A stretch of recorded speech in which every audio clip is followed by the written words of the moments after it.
ngay lut ta KBC Center Church Molnoi area hobung mi te hozo se nilha pha pathin milung se na te ho ngai khom dingin tuni la jong pan hin lakinin nilha dang sang achun minute som ham khana kimapat hutin kin khat aum je chun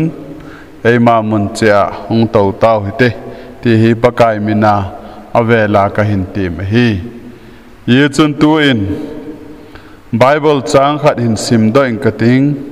chizo le tauna ka hin manding hi Genesis bung som ni lani chang khat na panin hin siming kate thil hizat pi ki chai nong hin pathin in Abraham apate min azaa Abraham atil aman jong hikoma ka umeti aman nangai lutta na chapa chang khat se Isaac chu puizin lang Moria gamma chen keiman kahin kopi na ding mol sang khat pen chunga ama chu pumgo thil to din ga to tan atin chang chom khat jong hin sim kin te noi lang chu chang sagi na chun chuinai sangina pa Abraham ja hepa tilaman jong hoi zo ka cha ti aman vete mele thinglom la tan pumgo thil to kel ngoi hoi baham atile Abraham yang kachapa pumgo thil to apang ding chu pathinin achamin hin ki gel nan te ti pe hiti chun akizot hlon tan hi pathinin athu phathei bo peu khan taw na hin nei kate ei ngai lo pen ei long set pe nova ka pathino tunilha phana hi nangma o zadingin nangma thu hepa seidingin nasok keima zong thasam le hat lo ta hi zong le na anga nang khela ding ki dinga nei pi zalin ka ki pa in min lo pi ka thang wa kinin hi nang khela din kiti hi mizo se na bol thei zong hi pon nang khela din kiti hi mizo se to ding zong a hi de pon paka hiti hola na so keima alhasam pen nang khela ding dinga nei lena nalung se na nei chan zalin ka ki pa in na min lo pi ka thang wa in na cha te zong tu zan pha nin na o nei za sawin lang na lung se na nei mu sawin lang kidang ta in nei holim pi te win tia kapaka yo Jesu Christa minakatabu hi amen tunil hapha na kain ko te ho isei do diu hi Abrahamin atsapa Isaac Moria thanga dinga pumgo thil to dinga apui thusim hi isei khom nom hin laya hin Bible chang ki patna akhat na ka sei do nom chu thil hizat pi ki chai nong hin pathin in Abraham apate min aza Abraham atilaman jong hikoma ka umeti aman nangai lutta na chapa chang khat se Isaac chu puzin lang Moria ga machun keiman kahin kopi na ding mol sang khat pen chunga chun ama chu pumgo thil to din ga to do tan ati ni hilaya hi thil hizat pi ki chai nong hin ti hi I pi ki chai nong hin tem thil hizat pi ki chai nong ati hi pathin in Abraham dinga chapa Isaac ape zo nong pathin in Abraham phathei abo zo nong anahita nahi aile tunia hi achapa Isaac zong chu neu lo hel ding hi gol thang hita ding a hin ai le hilai ta hin thilzat pi ke chai nong hin pathinin Abraham ahin patep tan hin Ibola patien Abraham hi apatep hin tem kain ko te ho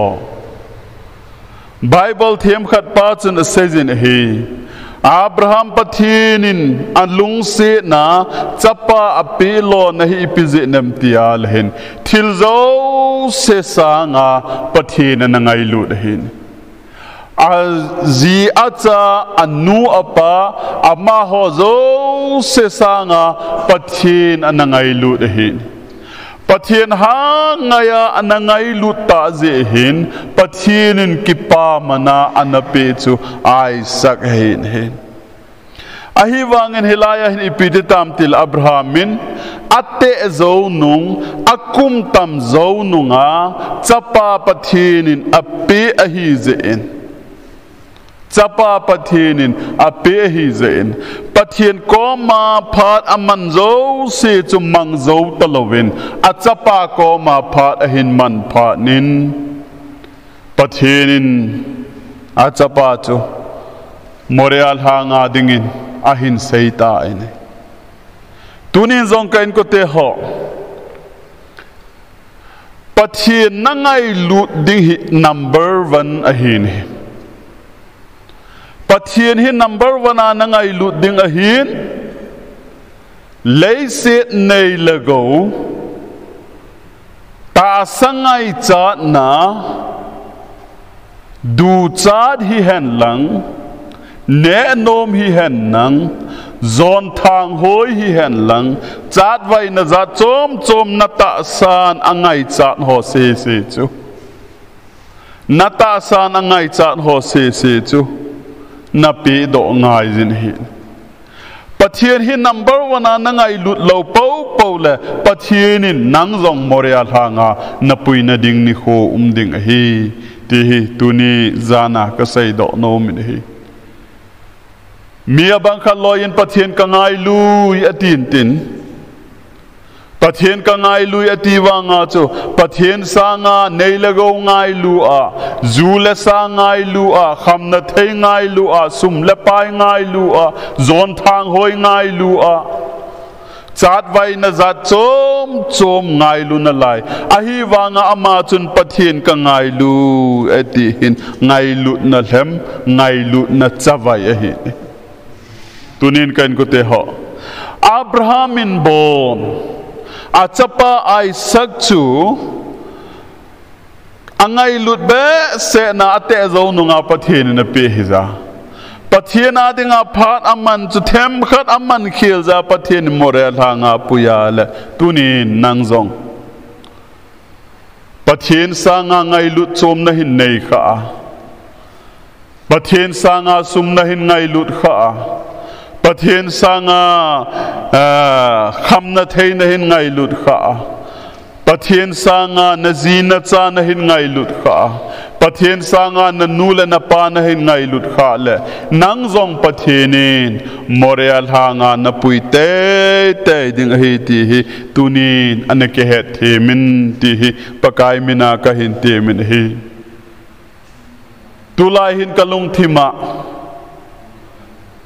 COVID-19 sungahi mi izat hin pakaya dingin hin khutheng amang do dem ti hi ka gele ahila wala mi izat hin COVID-19 na lockdown sungahin chon set izat ha bol do dem ti hi ka gele hi tuni hin kan ko te ho tu jing kai sei banga chu thil zo se hi akhon na hung ding hi hung ke tat dong ding hi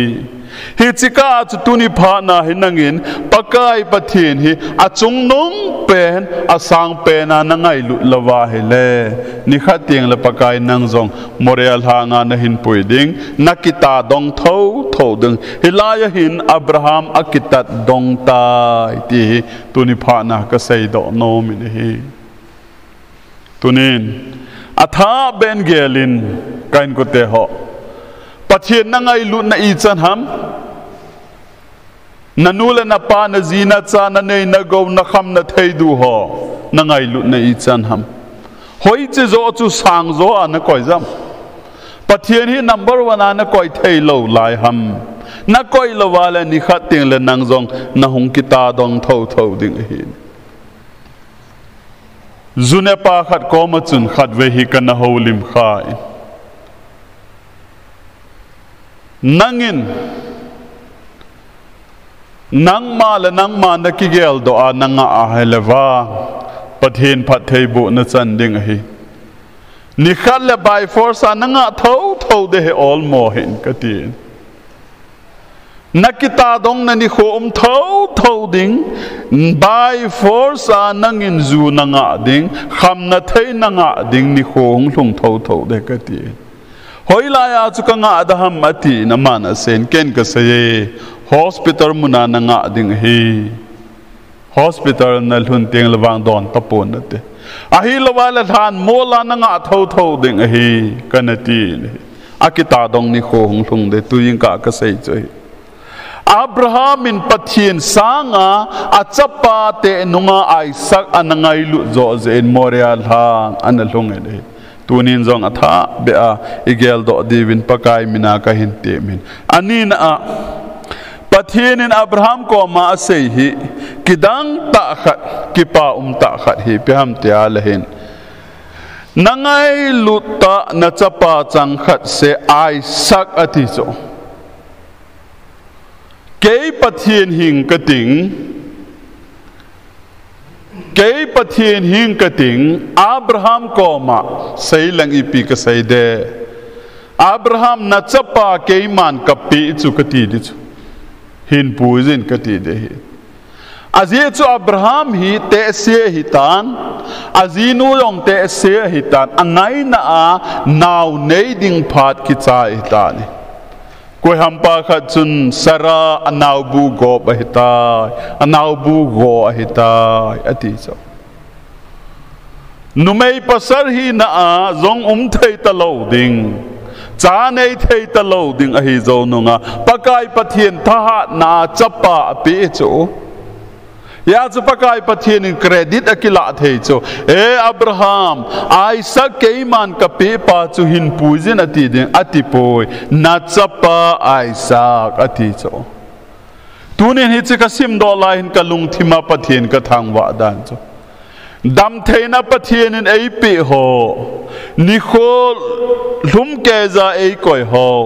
सुमले पाई हो ना वाई की मुँह थे न हो अबोन चके जा ही ए मा हाथ ना ही पोन ए मा बोल थे ना ही पोन पकाई पथियन मिलुंग से न से ही पथियन फथे ए बो हो ही पथियन अमा मिनिन क्रेडिट किला लविन नंगा त्या ए हो क्रेडिट ए पे ही पथियन थंग वा दिंगा लोम वा चोय दिंगा लोम अमा बो ही ती ही तुनि फाना का सही दो नो मिन ही तुनि जंग वेले चुन फथे न चन हो ही आई लवा ले निखोथा न किलो दो हो ही अहि लवाले न तलब न सान हो ही अहि लवाले था न लुन हो ही अहि लवाले कुम न लुन हो ही कोई हाथ न जी हम कोई बोल थे जी हम नंग बोल थे जी ही पोन पथियन मिलुंग से न जे आबो न लुन ही पथियन थुसै पाखा थुसै कंगाई लाई हिंदी का साय नहीं पथियन इन मोपो नहीं एक के हॉपी हेलंग लो बॉल लाई ले चांग ई बॉल लाई ले खुन ए हो बॉल को ले अले खु खोई बोट दिंग तुइला दिंग फा चांग फू न सेम दिंग फू दिंग ही चन से हो मो पु नहीं चो अखन जोंग ए हो मो पु नहीं लो चांग अहुंग अनचांग अहुंग सो न दिंगा अगया हिचा अतुई पा जोंग खु ए हो मो पु नहीं लो चांग अमिन किति योंग चे हो मो पु नहीं लो पथियन मो पु नहीं जी ने योंग चो हेंगे नुमे इगा किल है ना पसर इकिल है ना इकि चेन चन चे मो पु नहीं चप्पा नहीं दिंग चनु नहीं दिंग चा नहीं दिंग किति योंग चे मो पु नहीं कित लो हेल ही आई लो ला चा ने या अहुम खन दिंग योंग चे मो पु नहीं लो हेल ही पथियन मो पु नहीं tu ni hen kain ko te ho pathian in ei phat thei bo na ho pathian in ei lung se na ho pathian in ei ngai lut na ho hi thang wa dinga lom wa chai dinga lom hi mi abang khat loi evet na ai la ka in ko te ho pathian khungai so na ho pathian milung se na ho hi chon set bol na ding license ki pi abang jeng ji win hi chon set tam bol do na ding chon set ha bola bol do na ding danin ji win hi pathian in phat thei bo no Abraham pathian phat thei bo Abraham nanga hi ati jeng ni athum na a chaina ka sei do nom chi cho a chapa in hepa meitu la omen thing la omen pumgo thil to ding hoi baham ati lai hin Abraham lung chang tong khama man te kati ai le lai hin pathian ki gon nan te Jehovah Jairi ati ai le lai Morial hang chol hung han tan hi le ama chun Isaac chu amanin asomin Isaac gong jon hetawe te ke ki goding hitai ti hetawe Bible thiam hon akuma sut lai hi cha hi ama he gol hang pi khat hiding a hitai chapang hitalo he lehin ma milim sem hoin milim asim na wa kho chapang lima asim thu ya hilaya hi ka het khel lo le Bible thim khat pan akum su tu na a chu kum som ni analhing wang ding hitai ti cho apat Abraham chu te se pu hitabo chu na kanom poitin zam jong le Abraham in adel pha ding jong hello hel hin ai wanga apa in akana chu kitom lo hela kido he evangelist pu khat pa wang chu na se ale ei cha te hile e ho zo e le kan win te nei go ta win te ti le hel he ai wanga si bola hit chana chu maham ti le Abraham chapa Isaac chun apa chu pathian mela mu hi in apa thu sei chu ananung in hi pathian thang wat men na dunia hi mi pa te ho icha ten thilamina ei mudem pathian min in ei mudem minu te ho icha ten thilamin in ei mudem pathian cha nu min in ei mudem nunga gol hang ho inule pan ipimin in ei mudem tuna hi Abraham wang chu pathian mela mu ze na chapan kapa ina sei chu kazui de heti a he apa koma anaki pelu te ka na en naw mi le ru thu sei te naw mi te se pi chi bola ru nin azui zui jeng ham naw mi in rut koma nung cheta na ti le alen zon pa ji nu or pa ki nung le ta man azui te ipi bola zui ham